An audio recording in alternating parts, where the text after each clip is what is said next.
Mayor Alice Guo posibleng maharap sa patong-patong na kaso matapos mapatunayang peke ang pagkataon to. Si Criza Lopez para sa detalye ng balita. Tiniyak ni Senator Risa Hontiveros mula sa Department of Justice na mananagot muna si Mayor Alice Guo sa mga kaso na inihain laban sa kanya bago ipadeport.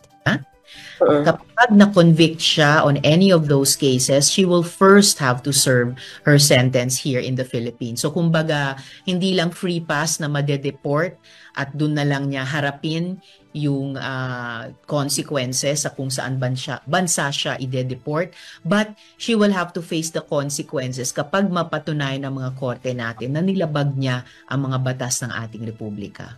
Ayon kay Hontiveros, bukod sa qualified human trafficking in person, maaari pang maharap sa ibang kaso si Guo dahil sa posibleng stolen identity na iginiit ng mga nagsalita sa hearing ng Committee on Women, Children, Family Relation and Gender Equality.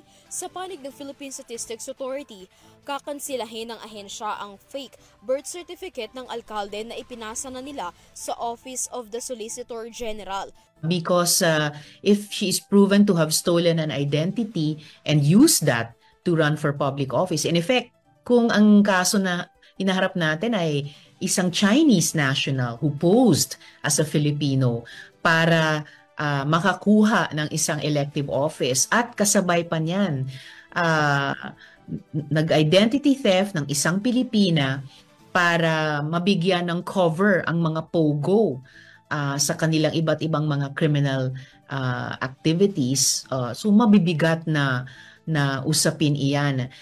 May posible rin na magkaso ang OCG ng kowaranto laban kay Guo na maaaring magresulta sa pagkakatanggal sa kanya sa pwesto.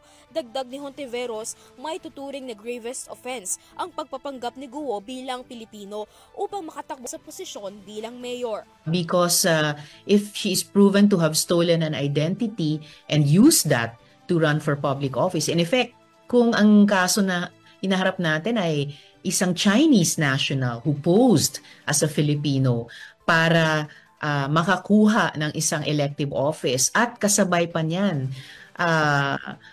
nag-identity theft ng isang Pilipina para mabigyan ng cover ang mga pogo sa kanilang iba't ibang mga criminal activities, so mabibigat na usapin iyan. Kung ano man daw ang magiging kalalabasan ng kaso, kailangang pagsilbihan muna ni Guo ang lahat ng ito sa legal landscape ng Pilipinas. Para sa EuroTV News, Criza Lopez, sumasaludo sa bawat Pilipino.